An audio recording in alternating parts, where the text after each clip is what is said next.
জাপানের ফুটপাতে এমন হলুদ রঙের দাগ কাটা টাইলস বানানো হয়, এগুলো কিন্তু কোনো সাধারণ ডিজাইন না। এগুলো বসানো হয় ব্লাইন্ড পিপলদের জন্য, যেন তারা লাঠি দিয়ে ট্র্যাক করে নিরাপদে হাঁটতে পারে। জাপানের মানুষ চরম ভিড়ের মধ্যেও ভুলেও এই হলুদ লাইনের উপর দাঁড়ায় না। বাইক পার করা তো দূরের কথা, কারণ তাদের কমন সেন্স কাজ করে যে তারা যদি নিয়ম না মানে তাহলে অন্ধ মানুষদের বড় বিপদ হতে পারে। একই রকম ক্রাইটেরিয়া এবার বাংলাদেশের জন্য চিন্তা করুন তো। বাংলাদেশের ফুটপাতেও কিন্তু এমন হলুদ রঙের টাইলস দেখা যায়, কিন্তু একজন অন্ধ কি বাংলাদেশের ফুটপাত দিয়ে নিরাপদে পার হতে পারবে? হয় তারা ফুটপাতে বসানো টঙের দোকানের সাথে ধাক্কা খাবে, নয়তো সময় বাঁচাতে ফুটপাতের ওপর দিয়ে উঠিয়ে দেয়া বাইকের সাথে অ্যাক্সিডেন্ট করবে। কারণ দিস ইজ বাংলাদেশ। জার্মানিতে হাইওয়েতে জ্যাম লাগলে গাড়িগুলো অটোমেটিক দুই পাশে সরে গিয়ে মাঝখানে একটা ফ্রি রাস্তা তৈরি করে দেয়। একে ওদের ভাষায় বলে রেটার্নস গ্যাস বা ইমার্জেন্সি করিডোর, যেন অ্যাম্বুলেন্স বা ইমার্জেন্সি গাড়িগুলো এগিয়ে যেতে পারে। কেউ ওদের মাইকিং করে এটা করতে বলে না, কোনো ট্রাফিক পুলিশ লাঠি দিয়ে তাড়া করে না। রাত 3টায় ফাঁকা রাস্তায় লাল বাতি জ্বললেও জাপানের মানুষ চুপচাপ দাঁড়িয়ে থাকে, কারণ ওদের কাছে আইন মানে আইন। কিন্তু বাংলাদেশে আমরা কথায় কথায় সিস্টেমকে ধুয়ে দিই। চায়ের টং থেকে শুরু করে ফেসবুকের কমেন্ট বক্স, সব জায়গাতে আমাদের একটাই আক্ষেপ করতে দেখা যায়, দেশটা শেষ হয়ে গেল, এই সরকার না থাকলে বোধহয় ভালো হতো। কিন্তু আপনি বুকে হাত দিয়ে বলুন তো, আপনি দেশের জন্য ঠিক কি করেছেন? হাজার কোটি টাকা খরচ করে আমাদের জন্য যখন পদ্মা সেতু বানানো হয়, আমরা টিকটকে ভিউ কামানোর জন্য সেই সেতুর নাট বল্টু হাত দিয়ে খুলে ফেলি। আমাদের জন্য যখন ফার্স্ট ওয়ার্ল্ডের মতো মেট্রো রেল বানানো হয়, আমরা প্রথম দিনেই সেখানে পোস্টার লাগিয়ে সয়লাভ করে নিজেদের থার্ড ওয়ার্ল্ড মাইন্ডসেটের প্রমাণ দিয়ে আসি। সিটি কর্পোরেশন ডাস্টবিন দেবে আর আমরা ময়লা ফেলবো ঠিক তার বাইরে। মির্জা গালিব খুব সুন্দর একটা কথা বলেছিলেন, আমি অবাক হয়ে ভাবতে থাকি ময়লা কেন যায় না। ময়লা ছিল অন্তরে আমার, আর আমি মুছেছি আয়না। আমাদের আসল সমস্যা হলো আমাদের নিজেদের লো সিভিক সেন্স। আমরা এমন একটা জাতি যারা অধিকার নিয়ে ঠিকই গলা ফাটায়, কিন্তু যখন নিজেদের দায়িত্ব নেওয়ার সময় আসে তখন আমরা লেজ গুটিয়ে পালিয়ে যাই। বাঙালির এই হিপোক্রেসির রিয়েলিটি চেক দিতেই আমরা নিয়ে এসেছি আজকে ভিডিও, দ্য সিভিক প্যারাডক্স। চলুন নাগরিক বোধের আয়নায় আজ নিজেদের আসল চেহারাটা দেখে নিই। জাতি হিসেবে আমরা বাঙালিরা অ্যাভেঞ্জারদের চেয়ে কোনো অংশে কম কিন্তু না। আমাদের সবার ভেতরে একটা সুপারন্যাচারাল পাওয়ার আছে, যেই পাওয়ারটা সম্ভবত পৃথিবীর আর কোনো জাতির মধ্যেই নেই। নিউটন অনেক কষ্ট করে মাথার ওপর আপেল ফেলে গতিসূত্র আবিষ্কার করতো না যদি জানতো বাঙালিরা তার সেই সূত্রকে বুড়ো আঙুল দেখিয়ে রাস্তা পার হবে। আমরা বাঙালিরা এমন জাতি যারা কেবলমাত্র হাতের ইশারা দিয়েই 60 কিলোমিটার বেগে ছুটে আসা বাস বা ট্রাককে সেকেন্ডের মধ্যে থামিয়ে দিতে পারি। পৃথিবীর যে কোনো সভ্য দেশে ফুটওভার ব্রিজ বানানো হয় মানুষের নিরাপদে রাস্তা পার করে সাহায্য করার জন্য, কিন্তু আমাদের দেশে ফুটওভার ব্রিজ উদ্বোধনের সপ্তাহখানেক পরেই সেটা পরিণত হয় ডেটিং স্পট বা ভাসমান টয়লেটে। ফুটওভার ব্রিজে উঠলেই দেখতে পাওয়া যায় অমুক ভাই, তমুক ভাই আর আবাসিক হোটেলের ভিজিটিং কার্ড। পৃথিবীর অন্য সব দেশে মানুষের প্রকৃতির দাগ আসলে তারা পাবলিক টয়লেট খোঁজে, আর বাংলাদেশের মানুষ কষ্ট করে পাবলিক টয়লেটে যাবে? এমনিতেই তো সেসব টয়লেটে যাচ্ছে তাই অবস্থা, তার উপর আবার 10-20 টাকা ফিও দিতে হবে। কি দরকার এত হ্যাসেলের? আশেপাশে কোনো একটা ফুটওভার ব্রিজে বা মেট্রো রেলের পিলারের নিচ দেখে কাজ সেরে নিলেই তো হয়ে যায়। এই কাজগুলো যারা করে তারা কিন্তু সবাই একবারে অশিক্ষিত বা লোয়ার ক্লাসের লোকও না। তাদের কাছে যদি আপনি জিজ্ঞেস করেন, ভাই এইখানে এই কাজ কেন করলেন, তারা 99% একটা উত্তর দিবে, ভাই সবাই তো করে। আর 1% আপনার দিকে তাকিয়ে একটা মুচকে হাসি দিয়ে উল্টো দিকে হাঁটা ধরবে। সবাই তো করে এই কথাটা বলে আমরা বাঙালিরা যে কত শত ইলিগাল কাজকে লিগ্যাল বানিয়ে দিয়েছি তার শেষ নেই। মাথার ঠিক 20 ফুট উপরে ওভারব্রিজ, কিন্তু আমরা গ্রিলের ফাঁক দিয়ে চোরের মতো পার হব কেন? কারণ ওই যে সবাই তো করে। কিন্তু এই 1 মিনিট সময় বাঁচাতে গিয়ে আমরা আসলে নিজেদের কত বড় বিপদ ডেকে আনছি সেটা কি আমরা জানি? রোড সেফটি ফাউন্ডেশনের রিপোর্ট বলছে 2023 সালে বাংলাদেশের সড়ক দুর্ঘটনায় মারা যায় প্রায় 6524 জন, আর এর মধ্যে প্রায় 30% হলো পথচারী। ঢাকা শহরে পথচারী মৃত্যুর সবচেয়ে বড় অংশটা ঘটে ঠিক ওভারব্রিজ বা ফুটওভার ব্রিজের নিচে অথবা তার 100 মিটারের আশেপাশে।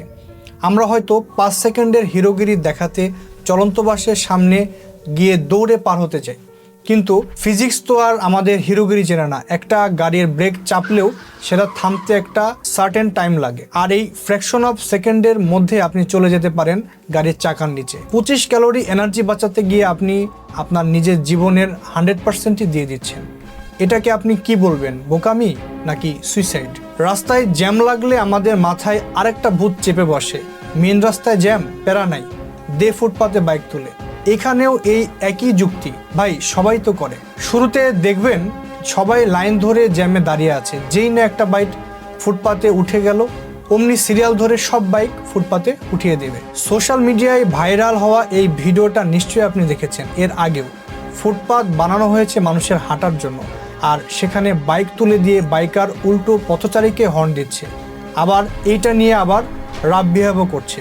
এই মানুষগুলো কিন্তু কোনো দাগি সন্ত্রাসী না, এরা কেউ কর্পোরেট চাকরিজীবী, কেউ স্টুডেন্ট, আর কেউ হয়তো আপনারই পরিচিত কোনো বড় ভাই। আপনি কি ভাবছেন রং রুটে গিয়ে বা ফুটপাতে উঠে আপনি খুব সময় বাঁচাচ্ছেন?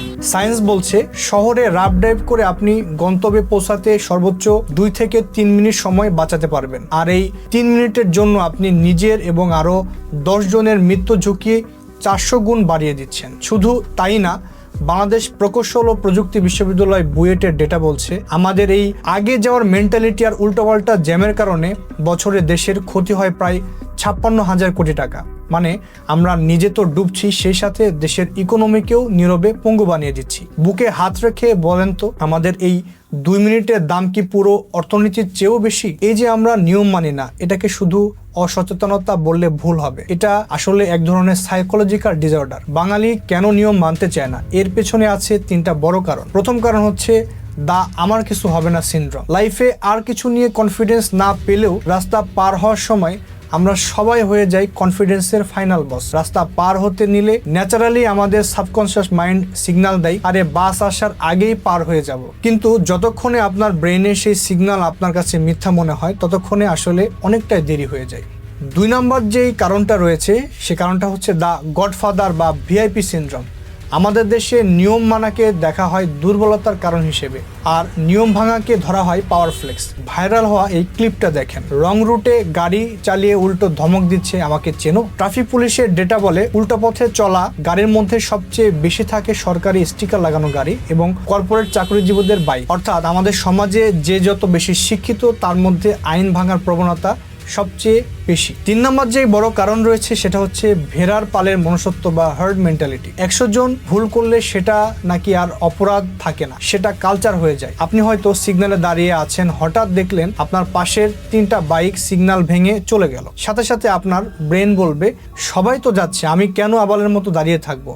একটা ভেড়ার পালে যখন একটা ভেড়া কোনো কাজ করা শুরু করে, বাকি ভেড়াগুলো একই ধরনের কাজ করে। এই জিনিসটা হয়তো ভেড়ারা বাঙালিদের কাছ থেকে শিখেছিল।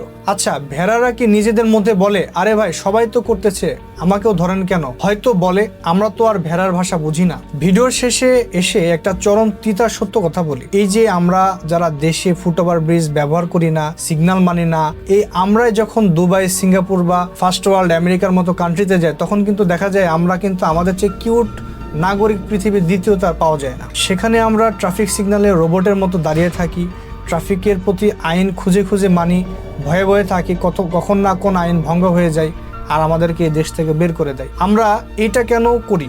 কারণ সেখানে পুলিশের ডান্ডা আর ফাইনের ভয় আছে। হ্যাঁ, সেটা তো থাকবেই, সেটা একটা কারণ, কিন্তু আরও একটা কারণ হলো ওনশিপ বা দায়বদ্ধতা। বিদেশে আমরা জানি সিস্টেম আমাদের বাপকেও ছাড়বে না, কিন্তু দেশে আমরা ধরে নিয়েছি এটা তো বাংলাদেশ, এখানে সব চলে। আমরা আমাদের নিজের ঘর চকচকে পরিষ্কার রাখি, কিন্তু দরজা পার হয়ে রাস্তাটাকে মনে করি বাপের কেনা ডাস্টবিন। আমরা নিজের পরিবারের নিরাপত্তা চাই, কিন্তু রাস্তায় অন্যের কানাকড়ি জীবনের দামও কিন্তু আমরা দেই না। তিতা হলেও সত্য, আমরা বাঙালিরাই হয়তো পৃথিবীর সবচেয়ে স্বার্থপর জাতি। দিন শেষে আমরা যতই পরিবর্তন বলে আওয়াজ তুলি, এই পরিবর্তন নিশ্চয়ই আকাশ থেকে পড়বে না।